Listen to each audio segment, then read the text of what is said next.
Hi guys, this is our 4th day or last day here sa Global Harmony Oppo. So enjoy na natin tong gabi na to. And di pa rin nawawala si Franz, magay ka. And nandito din si Swerab. And guys, nandito kami pala ngayon sa main stage. Ayan. Medyo napaaga kami ngayon guys, kasi syempre papanoorin namin yung whole show ngayon. And sana maulit pa to next year guys. Dito ngayon nagutom, so tara punta ulit tayo dito sa Food Bazaar. Diba, sobrang daming kabayan dito na kumakain dito sa may part ng Food Bazaar. And sa may gilid na ito is merong area na mga parang souvenir. So dyan guys, ayan, pwede kayo pumili dyan ng mga pwede nyong pangpasalubong sa family nyo. Pwede dito guys, backdrop na pwede nyong pag-picturean. Ito guys, may Egypt, India, Palestine, Syria, Indonesia, Pakistan, and Philippines. Ito ulit kami sa my birds area para naman laruin ulit yung mga ibon dito. Dito na naman siya. Hello! Hello! Sana all. Sweet. Ang cute oh. Guys, tignan nyo. Ang cute ng falcon. Guys, tignan nyo. May peacock ngayon. Ang cute oh.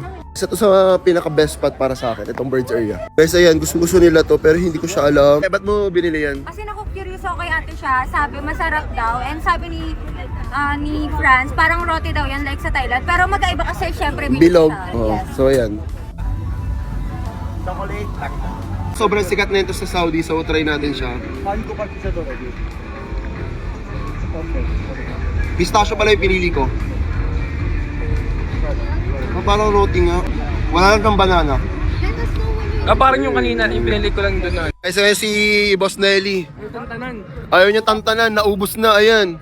Nag-enjoy ka dito sa 1 week natin sa Saudi? Sobra. Ayan.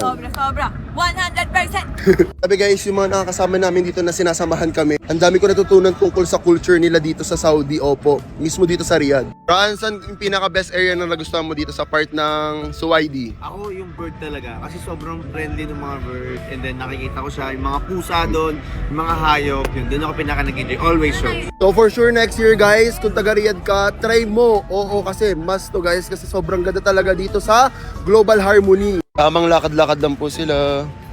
Na next year makabalik kami ulit sa week ng Pinoy Week dito sa Riyadh. Sobrang nag-enjoy talaga kami dito. Yun lang, mamimiss ko dito guys sa Saudi. Ayan sila.